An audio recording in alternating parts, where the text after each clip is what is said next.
हो गया। आ गया भाई।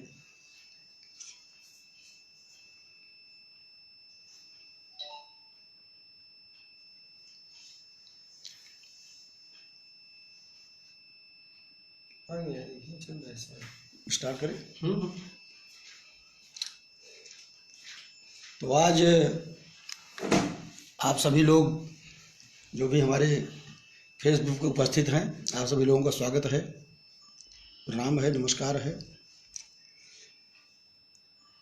कल हमने डॉक्टर भीमराव अंबेडकर के सामाजिक राजनीतिक विचारों से और उनके संवैधानिक योगदान पर एक परिचर्चा किया था। दक्षिण भारत में एक समाज सुधारक, संत, मनीषी और तत्वज्ञानी महापुरुष हुए हैं जिनका नाम है श्री नारायण गुरु। श्री नारायण गुरु का जन्म केरला में तिरुवनंतपुरम, जिसे पहले त्रिवेंद्रम कहा जाता था, के निकट एक चेमपजंथी नामक गांव में हुआ था। और प्रारंभ से ही उनकी शिक्षा गुरुकुल में हुई थी। गुरुकुल आश्रम के माध्यम से उन्होंने शिक्षा प्राप्त किया था। परम ज्ञान की प्राप्ति के लिए नारायण गुरु जी अरुविपुरम नामक स्थान पर एकांत साधना के लिए गए और एक बहुत बड़ी तपस्या करने के बाद उन्हें ऐसा माना जाता है कि स्वानुभूत परक परम ज्ञान की प्राप्ति हुई। उनकी गणना उच्च कोटि के साधकों में की जाती है, जिसे हम स्वामी रामकिरण परमहंस का नाम लेते हैं। दक्षिण भारत में, विशेष रूप से केरल के क्षेत्र में, वो बड़े ही प्रसिद्ध, और रामकिरण परमहंस को जैसे हम इधर उत्तर भारत में या बंगाल में माना जाता है, वैसे ही श्री नारायण गुरु का क्षेत्र केरल था। केरल और दक्षिण भारत में समाज का एक बहुत बड़ा वर्ग था जिसे हम अस्पृश्य कहते हैं या अछूत कहते हैं। कल हमने डॉक्टर भीमराव अंबेडकर के द्वारा अस्पृश्य जातियों के उत्थान के लिए, अछूतोद्धार के लिए किए गए प्रयासों का एक विमर्श, उन पर एक चर्चा की थी। उसी क्रम में हमने दक्षिण भारत में आज इनके स्वामी नारायण गुरु जी के विचारों पर कुछ चर्चा करना चाह रहे हैं। सबसे पहले, उस समय विशेष रूप से जो ब्रिटिश हुकूमत थी, 1850 से लेकर के देश की आज़ादी के पूर्व तक वहाँ की सामाजिक परिस्थितियाँ क्या थीं। समाज का 1/3 भाग, समाज के पूरी जनसंख्या का 33% भाग ऐसे दलित, अस्पृश्य और दुर्दशाग्रस्त लोगों का था जो अपने शिक्षा के अधिकार से वंचित थे, जो धार्मिक अधिकारों से वंचित थे। इस दिशा में श्री नारायण गुरु का जो योगदान है, उनका जो अवदान है, उनका जो समाज सुधार के प्रति आंदोलन है, वो पूरे देश के लिए एक मिसाल है। उन्होंने कई शताब्दियों से अपने अधिकारों के प्रति उदासीन ऐसी जातियों का, ऐसी अस्पृश्य जातियों का उद्धार करने का प्रयास किया, जिनको विद्यालयों में प्रवेश नहीं दिया जाता था, जिनको मंदिरों में प्रवेश नहीं दिया जाता था, जिनके पास कोई संपत्ति नहीं थी। तो सबसे पहला कार्य उन्होंने किया, लोगों को अपने आश्रम में एक गुरुकुल विद्यालय का प्रारंभ किया और उस गुरुकुल विद्यालय में समस्त जातियों का प्रवेश खोल दिया गया, ओपन फॉर ऑल। उसमें बालक बालिकाओं, जिन्हें शूद्र कहा जाता है, ऐसी अछूत अस्पृश्य दलित जातियों को भी प्रवेश दिया। देवी और देवताओं के मंदिरों में भी उन्होंने इन जातियों के प्रवेश कराने के लिए प्रयास किया। 1888 ईस्वी में अलवे में उन्होंने एक अद्वैत आश्रम की स्थापना किया। यहाँ पर यह उल्लेख करना आवश्यक है कि आदि शंकराचार्य का जन्म भी केरल में हुआ था। आदि शंकराचार्य केरल के कालडी ग्राम में पैदा हुए थे और उन्होंने जो विश्व में प्रसिद्ध है ऐसे अद्वैत सिद्धांत, अद्वैत दर्शन की स्थापना की। श्री नारायण गुरु आदि शंकराचार्य के अद्वैतवाद से प्रभावित होने के साथ साथ एक मौलिकता लिए हुए हैं जिसमें वैष्णवों के सिद्धांतों का भी समावेश प्रतीत होता है। उन्होंने ये कहा कि ईश्वर के संदर्भ में एक उनका बड़ा प्रसिद्ध वाक्य है,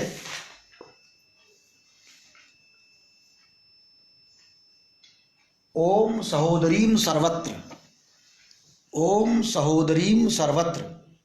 इसका भावार्थ है कि ईश्वर सभी मनुष्यों में सब जगह समान रूप से है, चाहे वो मंदिर का पुजारी हो या सामान्य किसान हो, वो सामान्य व्यक्ति हो या प्रकांड पंडित हो, ईश्वर के यहाँ इसका कोई भेदभाव नहीं है।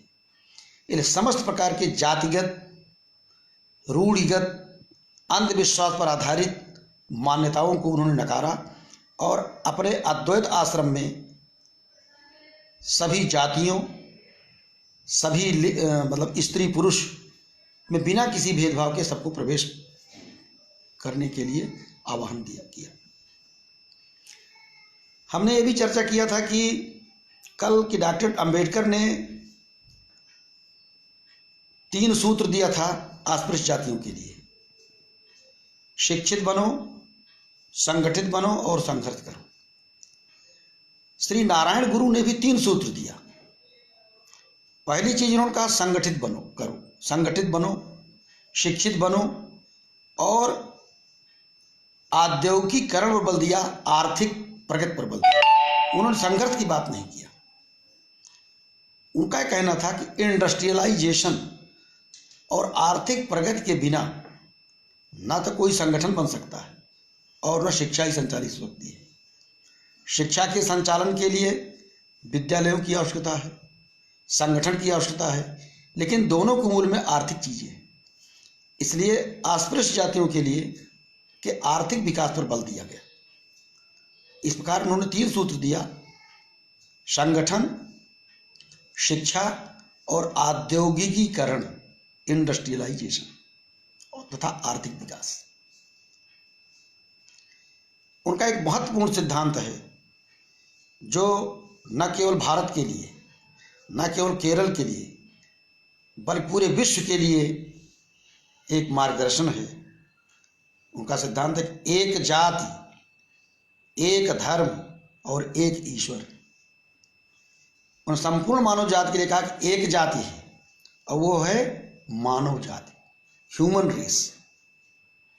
मानव जाति या मानवता कहिए, इंसानियत कहिए, हम अपने ढंग से अलग अलग व्याख्या कर सकते हैं, लेकिन भाव उसका यही है कि मानवता के अतिरिक्त मनुष्य की कोई दूसरी जाति नहीं होती। जिस प्रकार से अनेक नदियों के उद्गम स्थल अलग अलग होते हैं, गंगा, जमुना, सरस्वती, गोदावरी, ये नदियों के उद्गम स्थल अलग अलग हो सकते हैं, लेकिन समस्त नदियां समुद्रों में प्रवाहित होती हैं। वैसे विभिन्न धर्मों के प्रवर्तक अलग अलग हो सकते हैं। विभिन्न धर्मों की कुछ बहिरंग मान्यताएं, कर्मकांड, वेशभूषा, संस्कार, वहाँ की भौगोलिक, जातिगत, स्थानीय मान्यताओं के कारण, परिस्थितियों के कारण, जलवायु के कारण अलग अलग हो सकता है, लेकिन सभी धर्मों का एकमात्र लक्ष्य है लोक कल्याण, जन कल्याण और विश्व शांति। इसलिए धर्म एक ही है। धर्म के जितने भी भेद हैं, उनका जो भेद है वो बाह्य है। परमार्थ के लेवल पर, परम ज्ञान की अवस्था में एक ही धर्म रह जाता है, एक ही परमात्मा रह जाता है, एक ही ईश्वर रह जाता है। और हम देख चुके हैं ऋग्वेद में यही वाक्य आया है, एकम सद विप्रा बहुधा वदन्ति। परम सत, परम ज्ञान, परम परमार्थ एक है। उसके नाम अनेक धर्मों में वहाँ की स्थानीय भाषा के कारण, परिस्थितियों के कारण, लोक मान्यताओं के कारण अलग अलग हो सकते हैं। भारतीय परंपरा में पहले उसको सत कहा गया, बाद में उसी के लिए ब्रह्म, ईश्वर, अक्षर, परमधाम, परमार्थ, मोक्ष अनेक नामों से उसकी तरफ संकेत किया जाने लगा। इस्लाम में उसे अल्लाह कहा गया, ईसाई ने उसे गॉड कहा, यहूदियों ने यहोवा कहा, बौद्ध धर्म में बोधिसत्व कहा गया, जैन में तीर्थंकर कहा गया, सिखों में ओम या ओंकार कहा गया। तो जितने धर्म हैं, जितनी भाषाएं हैं, उनमें भाषागत भेद हो सकता है, लेकिन ईश्वर एक है। ईश्वर एक है तो मजहब या रिलीजन भी एक है, और जाति भी एक है, वो है मानव जाति। जो भारतीय परंपरा में जाति और वर्ण व्यवस्था है, उसका नारायण गुरु ने खंडन किया और कहा जाति एक छद्म, नकली, मैन मेड वस्तु है, उपाधि है। जाति को हमने बनाया है, यह कोई प्राकृतिक चीज नहीं है, यह कोई ईश्वरी विधान नहीं है। जैसे क्या मनुष्य के शरीर की कोई जाति होती है? शरीर में कहीं जाति लिखा हुआ है? मन में कहीं जाति का उल्लेख है? बुद्धि और विवेक में कहीं जाति है? वाणी और भाषा में कहीं जाति है? तो जाति है क्या? का एक टोटल आर्टिफिशियल छद्म चीज है, सूडो है। ये सूडो कास्ट, सूडो रिलीजन्स, इन सारी मान्यताओं का उन्होंने विरोध किया और एक प्रकार से आध्यात्मिक जागरण किया। यद्यपि उनका कार्यक्षेत्र केरल था, लेकिन उन्होंने जो संदेश दिया है वो संपूर्ण मानव जाति के लिए, उसमें किसी प्रकार का जातीय भेद, वर्गीय भेद नहीं है। विश्व के प्रमुख धर्मों की अगर हम गणना करें तो 8 धर्म हैं, जिसमें 4 धर्मों की जो ओरिजिन है, जन्म स्थल है, वो भारत है। इनमें सनातन वैदिक धर्म, जिसे आज हम हिंदू धर्म कहते हैं, दूसरा बौद्ध धर्म है, जो एक प्रकार से हिंदू धर्म के अंतर्गत उद्भूत हुआ एक सुधारवादी आंदोलन है। कल के व्याख्यान में, कल के विमर्श में कुछ लोगों ने इससे असहमत व्यक्त किया था, उसका जवाब दिया जा सकता है, लेकिन इतना मैं कहना चाहूँगा, महात्मा बुद्ध का नाम सिद्धार्थ था। उनके पिता भी वैष्णव थे, क्योंकि सिद्धार्थ जो है वो विष्णु के सहस्त्र नामों में से। सिद्धार्था सिद्ध संकल्प, सिद्धता सिद्ध साधना, असंख्येय प्रमेय आत्मा, विशिष्टा संस्कृत सूची, ये विष्णु सहस्त्र नाम में 41वां श्लोक है, जिसमें कहा गया है सिद्धार्था सिद्ध संकल्प। गौतम बुद्ध के पिता ने सिद्धार्थ नाम इसलिए रखा था कि वो विष्णु के सहस्त्र नामों में से एक था। तो बौद्ध धर्म की ओरिजिन भारत भूमि है और उसके सिद्धांत भी वेदों और उपनिषदों में निहित है। जो कर्मकांड, हमने भी कहा, जो नारायण गुरु कहते हैं, जो बाह्य स्वरूप है, कर्मकांड है, वो कोई धर्म के अभिन्न अंग नहीं है। रिचुअल्स हैं, मान लिए जाते हैं, कल्चर के पार्ट हैं। इसलिए कल्चर और धर्म में हमें भेद करना पड़ेगा। संस्कृत में तमाम चीज़ें होती हैं, वो सभी चीज़ें मूल धर्म नहीं है। धर्म से तत्व निहितम गुहारा। तीसरा धर्म यहाँ का जैन धर्म है और चौथा सिख धर्म है। इसके अलावा भी 4 धर्म है दुनिया में, यहूदी, पारसी, ईसाई और इस्लाम। कुल मिलाकर 4 धर्म भारत भूमि में पैदा हुए और 8 धर्म बाहर। संयोग से भारत में 8वें धर्म के अनुयायी अधिक बहुसंख्यक या अल्पसंख्यक के रूप में विद्यमान है। सनातन वैदिक परंपरा के हिंदुओं का यहाँ पर बहुत बड़ी पॉपुलेशन है। इस्लाम के अनुयायी हैं। भारत में जितने मुसलमान हैं उतने शायद विश्व किसी एक देश में नहीं है। और ईसाई भी यहाँ पर्याप्त मात्रा में है। यहूदियों पारसियों की संख्या कम है। सिखों की जन्मभूमि और कर्मभूमि मूलतः भारत है। तो नारायण गुरु इन सभी धर्मों की एकता पर बात करते हैं। Unification of our religions, unity of our religion की बात क्यों करते हैं? उन्होंने कहा कि भारत का भविष्य दो सिद्धांतों पर आधारित होगा, पंथ निरपेक्षता और लोकतंत्र। देखिए, ये बात उन्होंने आज़ादी के पहले कहा था। अगर दो देशों में युद्ध प्रारंभ हो जाता है तो कोई एक देश पराजित हो या विजेता हो, लेकिन वो युद्ध समाप्त हो जाता है। और इसका उदाहरण हम देख चुके हैं। फर्स्ट वर्ल्ड वार 1914 से प्रारंभ हुआ, 1918 में समाप्त हुआ। सेकेंड वर्ल्ड वार 1939 से प्रारंभ हुआ और 1945 के आसपास समाप्त हुआ।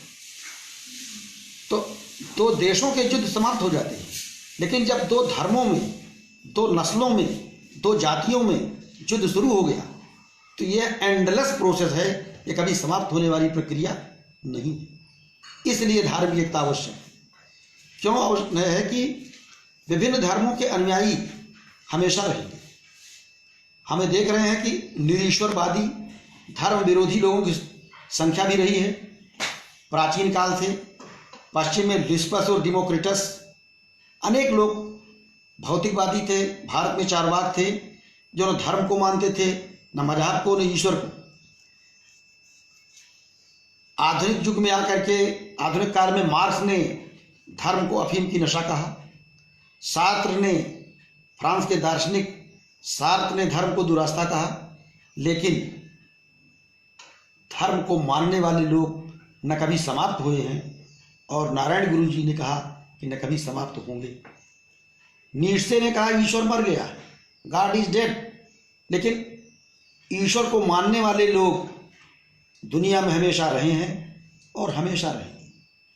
इसलिए धार्मिक एकता आवश्यक है कि धार्मिक एकता न रहने पर, धार्मिक संघर्ष होने पर, जिहाद का नारा लगाने पर मानव जात अपने मूल लक्ष्य से विचलित होगी और धर्म भी अपने मूल लक्ष्य भटक जाएगा। क्योंकि धर्म का मूल लक्ष्य क्या है? विश्व कल्याण और विश्व शांति। जिहादी नारों से विश्व शांति नहीं आ सकती है। और पूरे विश्व को एक धर्म के रूप में बांधा जा सकता है, लेकिन कौन सा धर्म होगा? वो न इस्लाम होगा, न वो सिखिज्म होगा, न जैनिज्म होगा, न बुद्धिज्म होगा, न क्रिश्चियनिटी होगी। हम हिंदू धर्म की बात नहीं कर रहे। वो ऐसा मानव धर्म होगा जिसको मान लेने पर किसी भी मजहबी परंपरा को मानने की आवश्यकता नहीं होती है। श्री नारायण गुरु कहते हैं, महात्मा बुद्ध को बोधिसत्व की प्राप्ति किसी शास्त्र को पढ़ने से नहीं हुई थी। क्या बुद्ध ने कोई शास्त्र पढ़ा था? किसी विद्यालय में वो शास्त्र का अध्ययन करने गए थे? ईसा मसीह ने कोई ग्रंथ बाइबिल पढ़ा था? उनके उपदेशों से बाइबिल पैदा हो गई। बुद्ध के उपदेशों से बुद्ध धर्म पैदा हो गया। महावीर और उनकी परंपरा के तीर्थंकरों के उपदेशों से जैन धर्म का जन्म हुआ। गुरु गोविंद सिंह की मान्यताओं से, शिक्षाओं से, अनुभूतियों से गुरु नानक की, गुरु गोविंद सिंह की सिख धर्म स्थापित हुआ। उसी प्रकार से वैदिक ऋषियों ने वेद नहीं लिखा। हमारे शास्त्रों में कहीं नहीं लगा गया कि मैंने वेदों को क्या कहा, ऋषियों मंत्र दृष्टारा। ऋषियों ने मंत्रों की रचना नहीं की है, उन्होंने उस सत्य का साक्षात्कार किया है। मुहम्मद साहब जो इस्लाम धर्म के प्रवर्तक माने जाते हैं, वो कोई पढ़े लिखे व्यक्ति नहीं थे। उन्होंने हीरक नाम की गुफा में साधना किया और वहां उनको इल्हाम हुआ, उनको रेवलेशन हुआ, आत्म साक्षात्कार हुआ, आयतें उतरी, उन्होंने लिखा नहीं। इसी प्रकार ऋषियों ने वेदों की रचना नहीं किया है। आप स्वयं ऋषि स्वयं वेद बन गए। इसलिए ऐसी साधना करें जो आपको वेद बना दे, जो बुद्ध बना दे। इसलिए उसका नाम कहीं बोधिसत्व कहा गया, कहीं उसी गॉड का नाम, परमात्मा का नाम, कहीं बोधिसत्व, कहीं तीर्थंकर, कहीं मोक्ष, कहीं ब्रह्म, कहीं अक्षर, कहीं गाड, कहीं अल्लाह। इन धर्मों की एकता आवश्यक है और वो एक ही धर्म है, और वो धर्म परम ज्ञान है, परमार्थ है। सारे व्यवहारिक धर्म ये अहंकार के कारण पैदा हुए। हिंदू, मुस्लिम, सिख, ईसाई, यहूदी, ये हमारे अहंकारों की देन है। हमारे अहंकार, हमारी पर्सनल आइडेंटिटी विभेद पैदा कर रही है। इसलिए श्री नारायण गुरु ने कहा कि सारे भेद केवल मिथ्या आडंबर है। हम यहाँ पर उल्लेख करना चाहेंगे कि नारायण गुरु ने भी कहा था कि भारत में रहने वाला हर एक व्यक्ति भारतीय, इंडियन, यही उसका धर्म है। भारतीय अस्मिता है भारत का धर्म। भारतीय अस्मिता क्या है? हमारे सनातन धर्म में भी किसी नाम नहीं दिया गया है। यहाँ तक कि हिंदू धर्म भी किसी धर्म का नाम नहीं है। हिंदू धर्म कोई संगठित धर्म नहीं है। इसका कोई एक प्रणेता व प्रवर्तक नहीं है। इसका कोई एक देवता व देवी नहीं है। एक ही परिवार में कोई विष्णु के का उपासक है, कोई शिव का उपासक है, कोई देवी का उपासक है, कोई हनुमान जी का उपासक है, और कोई किसी का उपासक नहीं है। फिर भी सब इंडियन है, हिंदू है। हम ऐतिहासिक क्रम में जाना चाहेंगे कि भारत में रहने वाले लोग भारतीय हैं। ये बात श्री नारायण गुरु ने कहा। उन्होंने ये बात नहीं कहा कि हिंदू कहिए। हिंदू कोई एक धर्म नहीं है, क्योंकि जो इतिहासकारों का कहना है कि इंडस वैली सिविलाइजेशन के आधार पर इंडिया हुआ। जो पर्शियन लोग थे वो हिंद का उच्चारण, इंडिया का उच्चारण जो है वो हिंद करते थे। इंडस वैली सिंधु घाटी, सिंधु का उच्चारण हिंद करते थे। सिंधु घाटी की सभ्यता तो हिंद घाटी की सभ्यता, इसलिए हिंदुस्तान इसका नाम पड़ गया। इसलिए सारे धर्मों की एकता पर बल दिया गया और कहा कि एक विश्व, एक जाति, एक मजहब या एक रिलीजन, एक ईश्वर, और आज हम कह सकते हैं एक विज्ञान। इस प्रकार नारायण गुरु ने कहा कि भारत का भविष्य और पूरी दुनिया का भविष्य इन्हीं धर्मों की एकता पर आधारित होगा। तो ये उनकी शिक्षाएं, ये उनके विचार भले ही केरल में पैदा हुए हों, उस समय के केरल की सामाजिक आर्थिक परिस्थितियों के कारण थे। उन्होंने अपना क्षेत्र केरल को बनाया, लेकिन ये संदेश पूरे भारत के लिए ही नहीं, पूरी दुनिया के लिए है। अगर विश्व आज के युग में बच पाएगा, आप एक देख लें, कोरोना नाम की बीमारी, महामारी चीन में पैदा हुई। इसका जन्मस्थल चीन है, लेकिन पूरे विश्व को इसने प्रभावित किया। तो वैसे ही अगर कोई अशांति पैदा होती है, केवल भारत में शांति की बात नहीं किया, अंतरिक्षम शांति, पृथ्वी शांति, आपो शांति, वनस्पतिया शांति, औषधिया शांति। जब तक पूरे ब्रह्मांड में शांति नहीं होगी, तब तक विश्व में शांति नहीं हो सकती है। अगर आप समझते हैं विश्व के एक भाग में आग लगी हुई है, पर्वतों पर, पहाड़ों में, नदियों में विनाश लीला हो रही है, प्रदूषण फैला हुआ है, तो मानव जाति सुरक्षित नहीं रह सकती है। ये भारत के ऋषियों को परम ज्ञान था, और उस परंपरा में श्री नारायण गुरु भी एक महान ऋषि थे। उन्होंने जाति की विडंबनाओं को, जाति की विद्रूपताओं को, धर्म के पाखंड को समाप्त करके एक आध्यात्मिक ज्ञान का प्रारंभ किया। यहाँ पर एक चीज हम कहना चाहेंगे, उन्होंने भी अस्पृश्य जातियों के उत्थान की बात किया, अम्बेडकर ने बात किया, लेकिन अम्बेडकर से उनका एक मतभेद है। अम्बेडकर ने हिंदू धर्म का परित्याग किया। श्री नारायण गुरु कहना है कि किसी धर्म विशेष का परित्याग करने से धार्मिक सुधार नहीं हो सकता है। किसी धर्म में रह करके आप परम ज्ञान प्राप्त करके सुधार कर सकते हैं। महात्मा बुद्ध ने हिंदू धर्म का परित्याग नहीं किया था, न उन्होंने स्वयं कोई धर्म चलाया था, उनके उपदेश धर्म बन गए। ईसा मसीह ने कोई धर्म नहीं चलाया, जीसस क्राइस्ट के उपदेशों से ईसाई धर्म पैदा हो गया। इसलिए किसी धर्म में जाने से या उस धर्म से निकलने से किसी समस्या का समाधान, मानव जाति की समस्या का समाधान नहीं हो सकता है। इस दृष्टि से महात्मा गांधी के श्री नारायण गुरु निकट प्रतीत होते उनके विचारों से, क्योंकि महात्मा गांधी भी कहते थे परमार्थ में न कोई ईसाई है, न कोई हिंदू है, न मुसलमान है। अगर कोई सच्चा हिंदू है, सच्चा ईसाई है, सच्चा मुसलमान है, तो देयर इज नो प्रॉब्लम, कोई प्रॉब्लम ही नहीं। सच्चे लोग नहीं है इसलिए प्रॉब्लम आ रही है। तो इस सच्चाई को हमें स्वीकार करना चाहिए और इनके विचारों से हमें मार्गदर्शन प्राप्त करना चाहिए। आज के परिस्थितियों में, आज के युग में यही श्री नारायण गुरु का संदेश है। एक धर्म, एक जाति, एक ईश्वर, और कह सकते हैं आप एक विश्व और एक विज्ञान। धन्यवाद।